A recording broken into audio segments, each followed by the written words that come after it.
Welcome to the deep dive. So glad you're joining us. Great to be digging into this. We all set goals, don't we? Whether it's steering a business, launching a big project. Or even something personal like fitness. Exactly. We pour energy into these things, but there's always that question, how do we really know if we're hitting the mark? Right, beyond just a gut feeling. How do you actually measure success?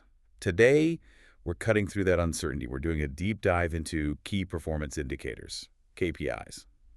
Yeah, and for this, we've pulled some really insightful bits from key performance indicators, strategy, and measurement. Okay. Our mission isn't just defining terms, though. It's about extracting those crucial nuggets. The practical stuff. The stuff that helps you turn those fuzzy goals into clear, actionable targets.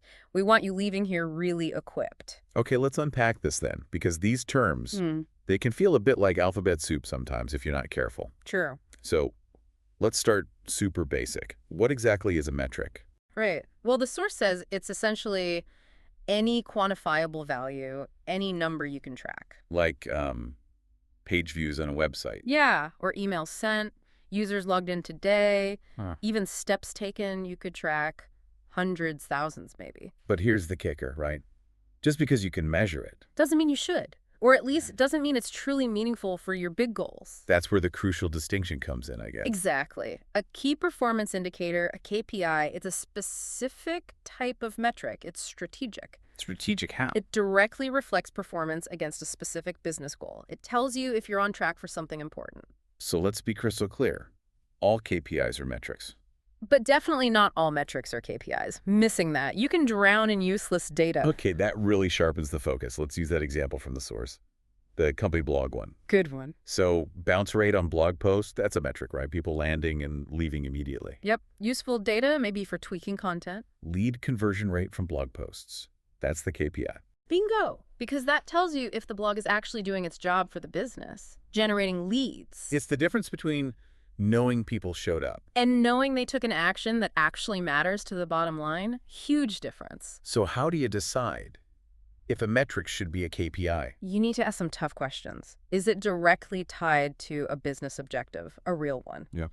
Can you actually do something to improve it? Is it actionable? Makes sense. Maybe the most critical, will it drive decision-making? If you see that number change, will you do something different? If not, It's probably just supporting data. Interesting, maybe, but not key. Good KPIs aren't just numbers, they're decision tools. They turn vague goals into clear targets. You're a North Star. so why should you, listening right now, care so deeply about these decision-making tools?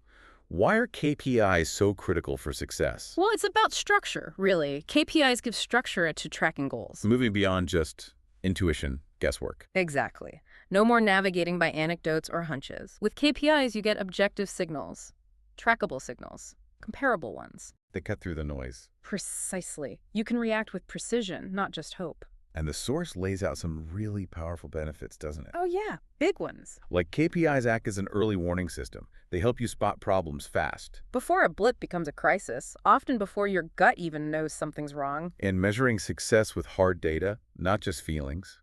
Replacing uncertainty with clarity, that's huge. And alignment. Imagine everyone rowing in the same direction because they're looking at the same compass. Yeah, aligning teams towards common goals. Making strategic adjustments based on actual performance. Not just theory. And proving impact. To your boss, investors, even just to yourself. It really is about replacing uncertainty with clarity. Fundamentally, yes. And it's not just one concept. KPIs have dimensions. 4 key dimensions. Offering a more holistic view, right? A 360-degree perspective. That's a good way to put it, looking for multiple angles to really understand performance. Okay, let's dive into those. First up, timeliness. Right. This tracks if projects, initiatives, are they staying on schedule? Crucial for forecasting delivery or spotting delays early. Exactly, before they snowball. Examples. Percentage of sprints delivered on time. Average resolution time for support tickets. Yep. Or even days from idea to launch. How quickly can you execute? Okay, dimension 2, quality. This assesses usability, stability, performance of the product or service. But it's also internal stuff, like code quality. Absolutely. Testing coverage. And critically, user satisfaction. Is it just working? Or is it working well and making users happy? Examples for quality. Think crash rate per 1,000 sessions, Or percentage of high-severity bugs found after release. Ouch. And customer satisfaction, CST. That's a big one. Very common. Gauges happiness with an interaction or the product overall. Got it. Next dimension, budget. Pretty straightforward, this one, but vital. Are you overspending, underspending, staying on track financially? Affects everything. Finance, marketing campaigns, product dev. Everywhere. Common KPIs here, percentage variance from budget, customer acquisition cost, or CXC. How much it costs to get a new customer. Right. And ROI, return on investment. Is this actually profitable? Makes sense. And the final dimension. Effectiveness. This is about how well your resources, people, time, tools are being used to create value. So not just efficiency, like doing things right. But effectiveness doing the right things. Optimizing team output without burnout. Making sure the effort translates to impact. Examples here. Revenue per employee is a classic one. Feature usage rate are people using what you build. Or engineering cycle time. How long does it take to get work done, start to finish? Exactly. Optimizing for impact, not just activity. Are we just busy or are we moving the needle? So those are the dimensions. But you can also categorize KPIs by the goals they serve. Yeah, that's another really practical lens. It helps you tailor them even more. So how do these different types help achieve specific objectives? Let's walk through them. Acquisition KPIs. These track growth. New users, new customers, think website traffic, app downloads. Sign up conversion rate. Perfect example. How effectively are you bringing new people in? Okay. Then engagement KPIs. These measure interaction. How are people actually using your product? Are they finding value? Like DAU, MAU, daily or monthly active users. Yep. Or time spent on site or on screen. Feature adoption rates. Are they using the new stuff? Retention KPIs are next, right? Yeah. How long people stick around. Crucial for sustainability. This is where you look at churn rate, how many users you're losing. Repeat usage rate. And customer lifetime value, CLTV. Predicting the total value a customer brings over time. Way cheaper to keep a customer than get a new one, usually. Always hear that. Okay, monetization KPIs. The money ones. Ah, yes. Gauging the value captured. This is about financial outcomes. Like MRR, monthly recurring revenue. Exactly. Or ARPU, average revenue per user. Even payment success rate can be a key one here. And finally, customer sentiment KPIs. How people feel. Yep. Goes beyond usage. It's about satisfaction, loyalty, willingness to recommend. So NPS Net Promoter Score? That's a big one. CS set we mentioned. Yep. And CES customer effort score. How easy is it for them to get things done with you? Wow, okay. Lots of angles. This is powerful stuff. So we know what they are, why they matter. Now the how. Exactly.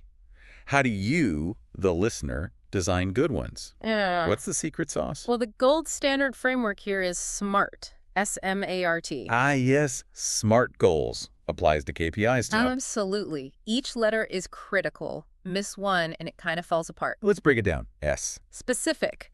Tied to a precise goal. No ambiguity. Clarity. Measurable. Quantified. Clear units. You know exactly what you're tracking and if you hit it. Right. Achievable. Realistic, but still challenging. Not demoralizing stretch goals, but pushing growth. Relevant. Aligned with core objectives. Does it actually matter for what you're trying to do? NT. Time-bound. Measured over a defined period. Gives context, gives a deadline. And that's why the source hammers on avoiding vague stuff like just increase engagement. Right. Too fuzzy. Instead, it should be something like increase weekly active users by 20% in Q4. G. Specific, measurable, time-bound, actionable. It's like personal goals. Get fit is vague. Run a 5K under 30 minutes by next spring. That's smart. Exactly the same principle, but just as vital as designing good ones is avoiding the common traps. Oh, yeah, the pitfalls. What Yeah. does the source warn against? First, tracking vanity metrics. Things like total page views. They look good, maybe, but are they actionable? Like steps walked around the kitchen pantry. Looks busy means little. Huh. Good analogy. Compare page views to actual signups or purchases. That's action. Okay, what else? Having too many KPIs, it's a real problem. You lose focus, get analysis paralysis. Information overload. Totally. The source suggests sticking to maybe 3 to 5 core metrics per team. Keep it tight. Third pitfall. This is huge. Not acting on the data. Measuring is pointless if you don't use the insights. Like having a map and choosing to wander anyway. Precisely. And finally, measuring outputs, not outcomes. Explain that one again. Counting blog posts published, that's an output. Measuring traffic or conversions from those posts, that's the outcome. You want the impact, not just the activity. Busy work versus moving the needle. Got it. That's the essence of it. Okay, so you've got your well-designed, smart KPIs. You've sized up the traps. Now, how do you use them day to day. How do you make sure they lead to action? Mhm. You built the engine. How do you drive it? Right, the reporting and action part.